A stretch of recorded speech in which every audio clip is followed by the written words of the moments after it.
Alright, so magnets. We love them. Clean up messes real easy, or at least if it's magnetic, that is. Cleans up messes real easy. But this is a permanent magnet. There is a way to make a electromagnet with just simply a screw or a nail. I have some smaller nails over here in case this big screw doesn't work, but pretty much something, the core, which is what this is, that the wire will be wrapped around, doesn't necessarily have to be iron or cobalt or nickel, one of the magnetic elements, but it's almost like a boost if it is. So, first step, you're gonna just take some sandpaper. This wire, it may look like it doesn't have a coating on it, but it has a very thin outer coating. So what you're gonna wanna do to expose that inner copper wire is just take some sandpaper and just sand that off. That way the wire will actually be able to connect to the battery. And you'll be able to see the difference in the two materials once you get done sanding it. You want to do this to both sides. So there's one side. You can see how it's hopefully you'll be able to see. It has a little bit of a different shine to it. I don't know why it's not focusing on that, but basically you want to do that to both sides. That way both sides will be able to connect to the battery. It's a little difficult if it's not perfectly straight, so just do your best to get that inner wire exposed.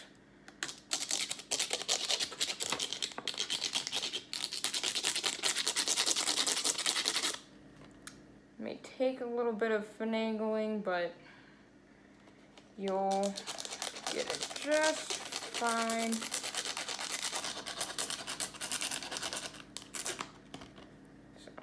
let's see that one more little bit on here, and we'll be ready to go. So, yep, just take some sandpaper, just sand so you can see that inner wire. It'll be a different color. Then, next what you're gonna do is you're gonna take one end and take your core. You're just going to tightly wrap the wire. I'll show you what I'm doing. You want to tightly wrap that wire. So you want to get as many coils as possible and as close to that core as you want, as you can get. So you're just going to keep wrapping, wrapping, wrapping, and push them together and tighten them. So you're going to keep doing this.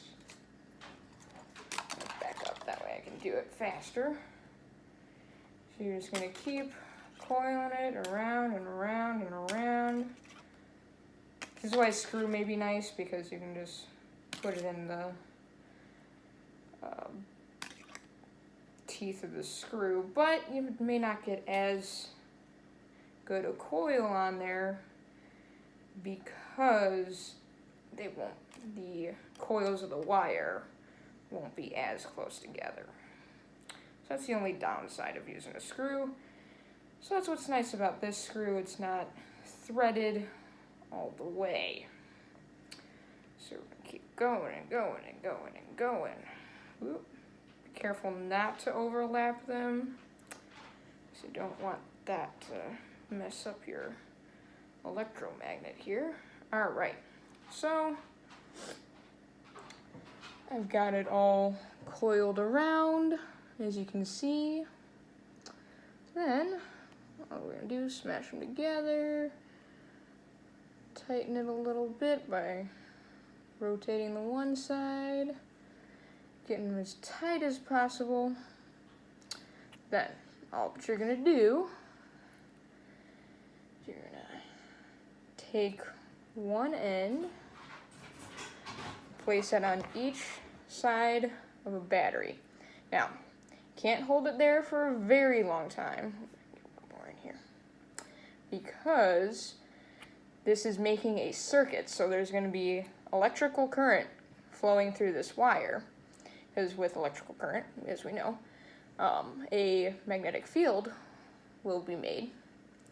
So, with no resistance in this wire to slow down the current, it goes really fast and the battery can get hot. So be very careful with that when you go to do this, because you don't want to burn yourself. Not that it'll get that hot, but just rather be on the safe side. Always be safe with science.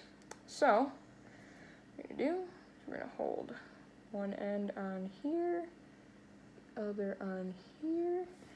Now, if we did this correctly, it should be able to pick up. Let's see here. Make sure. Oh. And if you notice that your wire is not, where you're connecting it, is not fully exposed, now is a good time to make sure that it is definitely exposed. Got this side's good to go. And this side should be good to go now. All right, let's try this again. So, one side on either end. So we're gonna, oh, there we go. It just needed to get, and there we go. Let's see if we can pick up this last one. Boom, just like that. You made your own magnet. Now turn it off, just like that. See, another interesting thing that you just saw. See, it's a little hot, but that's okay. Because the core is one of those ferrous materials, iron, nickel, cobalt, the screw itself had a lasting magnetic field on it. Plus, the current had to get all the way back through again, or finish going out of the coil, so that probably had something to do with it. But, as you saw, that last paper clip stuck to it, and see, just like that, it's lost it. So, if you want to see it one more time, we'll do it again. Wait for, yeah, it's cool enough. All right, so we're going to do it again. Do the negative and the positive, and then we're going to, whoop, out. Yep, just like that. Be careful, because it will get hot very fast. As you can see, it is, oh, and there goes the magnetic field. So, yep, that is how to make a very simple, but obviously, since it picked up 1, 2, 3, 4, 5, 6, 7, 8, 9, almost 10 paper clips, it can be pretty powerful. And it's great for cleaning up a paperclip mess.